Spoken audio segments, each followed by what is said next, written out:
Lalong hinigpitan ng mga bansa sa Europa ang kampanya laban sa mga barkong pinaghihinalaang tumutulong sa Russia upang malusutan ang mga parusang ipinapataw dito dahil sa digmaan sa Ukraine.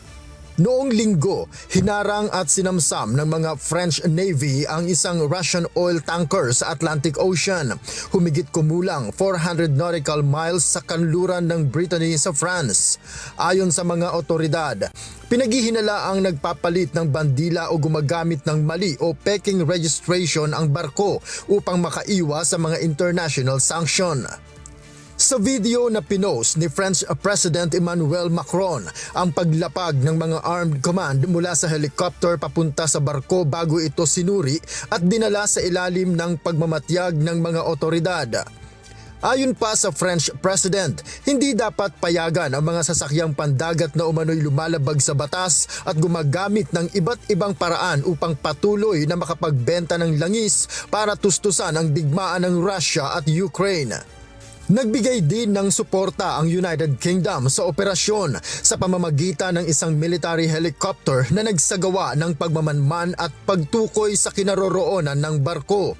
Ayon sa mga investigador, nagmula ang oil tanker sa isang Russian port sa Arctic at pinaghihinala ang bahagi ng tinatawag na Shadow Fleet.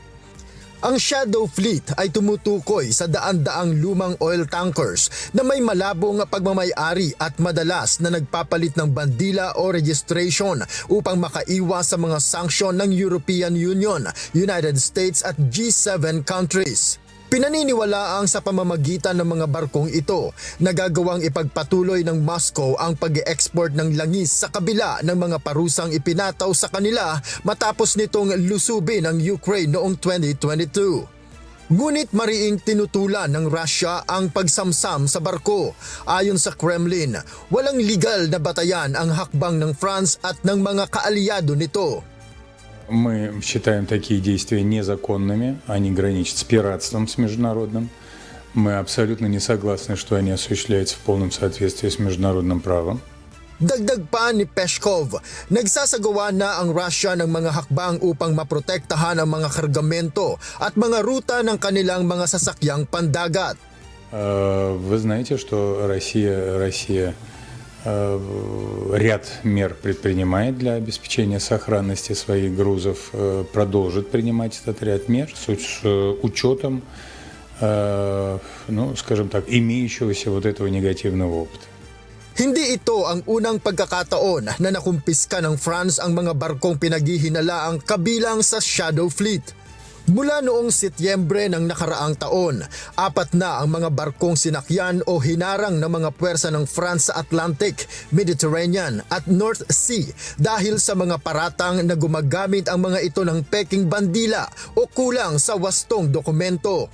Nagbabala rin ang mga bansa sa Europa na hindi lamang sanction evasion ang issue, kundi pati ang panganib sa kalikasan. Dahil sa karamihan sa mga barkong ito ay luma, kulang sa insurance at hindi sigurado ang kalagayan, may pangambang magdulot ito ng malalaking oil spill o aksidente sa mga pangunahing ruta sa paglalayag.